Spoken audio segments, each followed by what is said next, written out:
This is what I like to call my driving range. So I'm going to answer a few questions whilst hitting a few balls down the driving range. There is a little hole in the shed up there, so I might even try and aim a couple at that.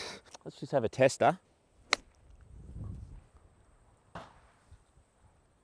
My God, that went straight through the... Did you get that? Hey guys, welcome back to the channel.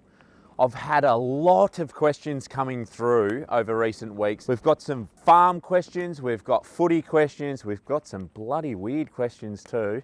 I'll do my best to answer them all. My pre-game routine, it changes a little bit depending on where we are, but what I like to do, I'm a big chiller. I like chilling out. I don't get too worked up before a game. I don't like to think about it too much. I get up, I always have eggs, bacon on toast. That's my favourite. I quite often cook it here at home and then go for a little walk, get a coffee with the family, enjoy a bit of family time and then roll into the game later that day. What player would I not recommend bringing out to the farm to help with some farm work? Well, yeah, Ollie Dempsey's one that would struggle on a farm.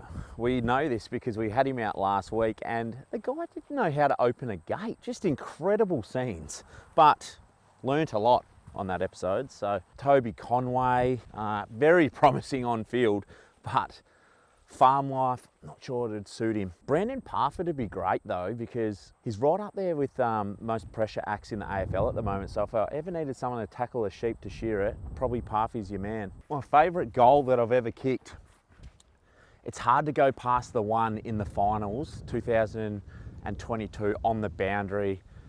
Collingwood supporters inside my brain.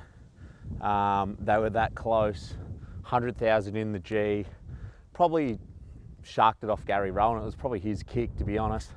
Went back and just, as soon as it left my boot, I knew it was going through. Just a great feeling. If I could trade places with any other athlete outside of footy, I would love to just, and I only want it for one day, but to be Tiger Woods at the Masters. You see that famous shot of him hitting his tee-off shot down 18 and there's just people lined up both sides. I want to know what it's like to be Tiger for one day though, and then straight back to being me out here on the farm where it's a little bit more quiet. It's been great playing in front of the new grandstand, the Joel Selwood grandstand. Beautiful end to be kicking goals at. I haven't kicked any from the pocket. There's a standing room only pocket and it gets very rowdy, especially towards the later half of games, and I want to kick a goal from there and celebrate with the crowd, get up and about, but it's a great stadium now that we've got it completed. A lot of people asking, how's the farm going?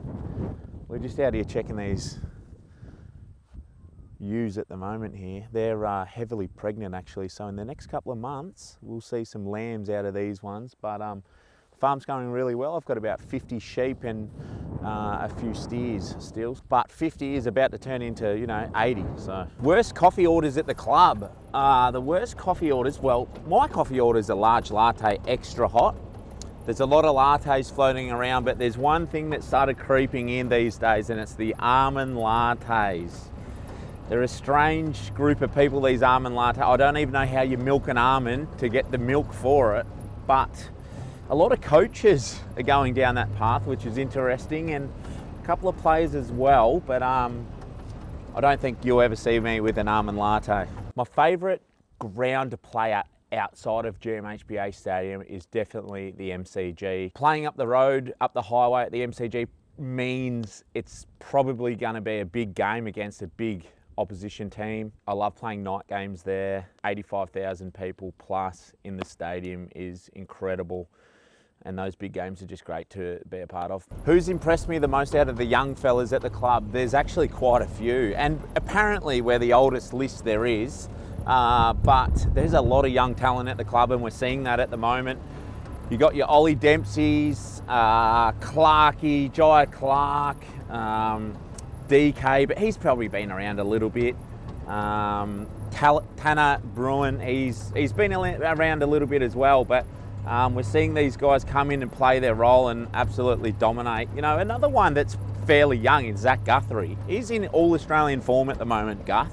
So playing some really good football, but there's a whole wave of other players underneath the ones actually playing AFL at the moment that are ready to come in and play some great footy. Your Connor O'Sullivan and guys like that. So We can't forget Big Chili, can we? Toby Conway. He is been in and out of the side, but he's going to play some serious football for a lot of years. Best golfers at the club. The best golfers at the club, there's quite a few that play golf. We've got Bradley Close, very good golfer. Jack Bowes plays a lot of golf, played a lot of golf up in Queensland when he was up there. Tom Hawkins is off about 3 or 4. Zach Tui plays a lot of golf. Tom Stewart plays golf. There's a lot of golfers. I'm probably missing a few here, and the boys are going to get into me about that. But even Chris Scott plays golf. I believe he's playing golf today, so he loves his golf. So there's a good mix. My favourite player growing up, I had a couple, both of them left-footers. One was Matty Lloyd. Absolutely loved the way he went about it. Almost became a Essendon supporter, believe it or not. But my other one was Lance Buddy Franklin. How could you not love the bloke? Used to get up the field and just blitz back towards goal and just had some incredible games. And he was just a superstar. So they're my two favourite players when I was growing up. All right, I literally can't walk past this basketball ring without having a shot. No one's ever made it. What was the question again? Oh yeah, any advice you'd give to someone to starting their own YouTube channel? I reckon just be yourself. Be yourself's the biggest thing. I stuff up pretty much everything I say, but that's just me. I've always been like that. So have fun with it, see what you come up with, be creative and just be yourself. This is going in, I feel it.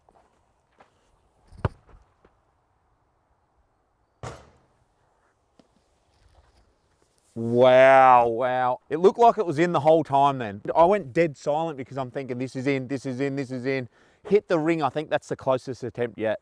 The worst piece of kicking advice I've ever had, I'm not going to name names here, but over my time you get some coaches that sort of don't like the style that you kick with. For example, can I use a teammate, Brian Myers? He kicks around the corner and it's quite unique the way he kicks. Got a little bit of smoke in the eye here, but it's quite unique the way he kicks. But he's just very good at it. So let's just get better at what you're good at. So people that try and change a lot, I'm all for little tweaks, little routine, bits of routine advice and that sort of thing, but don't actually change the style too much. Back yourself in and just get really good at it. What are my tips on herding sheep? Well, it can be very challenging, I'll tell you what. It can be frustrating because they're not the smartest animal, the sheep. I know the dart's not that smart either, but the sheep, once one goes, they all just follow each other. So if one goes the wrong direction, through a fence, the other day I was trying to get them in and Billy spooked them. One went through the fence, so 25 went through the fence, and it's just the most frustrating thing in the world. So get a good quad bike is my tip for when herding sheep. Best golfing advice I ever received was probably not to hit the ball at 110%, just ease into it. You don't need to hit it as far as you can every single time. I'm no professional golfer, but since hitting shots at 85, 90%, I've found my accuracy's gone through the roof. So watch your shot.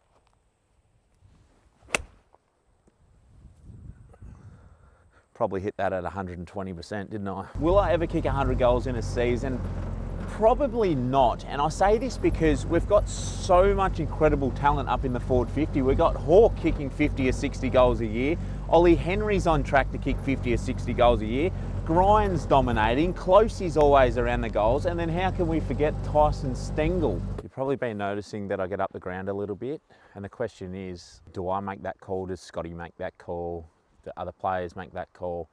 And in all seriousness, I don't even know what I'm doing half the time. But sometimes we sense it in games and we talk about it. Other times it is from the coach's box. But look, lots of players actually do it. Like so many of us get up the ground and get back. I don't know why it's been highlighted lately about myself, but we've got probably 18 blokes in the team that can do it, if I'm being totally honest. How many days past the use by date can you drink milk? Now this is I've answered this question before. It can be past the date, but you've got to do the sniff test. So you unscrew it. You know it's out of date by 3 days. Quick sniff. No, it doesn't smell too bad. I'll use that milk. No issues whatsoever. Stir your Moccona coffee, add the milk. You'll see floaties in it, but it's mind over matter at this stage. You just got to put that behind you. You're not going 20 minutes into town to get more milk, are you? So you got to put it behind you and just suck it up and drink the coffee. A lot of people are asking about the old car. What is it? Why do you have it? I want to actually get it on the road. Would be nice so I can drive it to a game. at some stage, but it's a 1956 Land Rover Series 2A. It's just a farm truck at the moment. I want to keep it in this condition, obviously make it mechanically sound so I can get it on the road, but it is an absolute beast. I love it, and all my visitors out at the farm love it as well. So it's a nice looking vehicle, isn't it? Have a look at that. My favourite cheat meal, oh, I've got a couple. I tell you what, the Dart loves a cheat meal. After a game, I'll quite often have McDonald's. Oh, did I say, see, Indy tells me off about this because I say McDonald's, not McDonald's. I always say McDonald's. But McDonald's, I love McDonald's. Double quarter pounder with an extra large fries on the side, so, and 2 Big Mac sauces. But hot chips are probably my absolute go-to. I could eat hot chips for the rest of my life, every single meal, no doubt about it. Who would I like to bring out to the farm and have them on the channel? Tricky one, there's so many people out there. I think Nick Cummins, the honey badger, would be fantastic out here. You know why? Because he's a little bit like the Dart. Loves a campfire, loves a beer. He's a lot funnier than me, but loves this sort of lifestyle. So honey badger, if you're watching, come and jump on the channel. Oh, he probably won't come after that effort. Wow. And guys, while I've got you on that one, let me know in the comments who you'd like to see out here on the farm. All right, guys, thanks for spending a day on the farm with me. Let's be honest, I didn't do much farm work, did I? But I did answer your questions. Thanks for sending those through. If you've got any ideas on other videos, other content that you'd like to see, make sure you hit us up because I am listening. I do read all the comments. If you haven't subscribed, make sure you do, and I'll see you again soon in another video.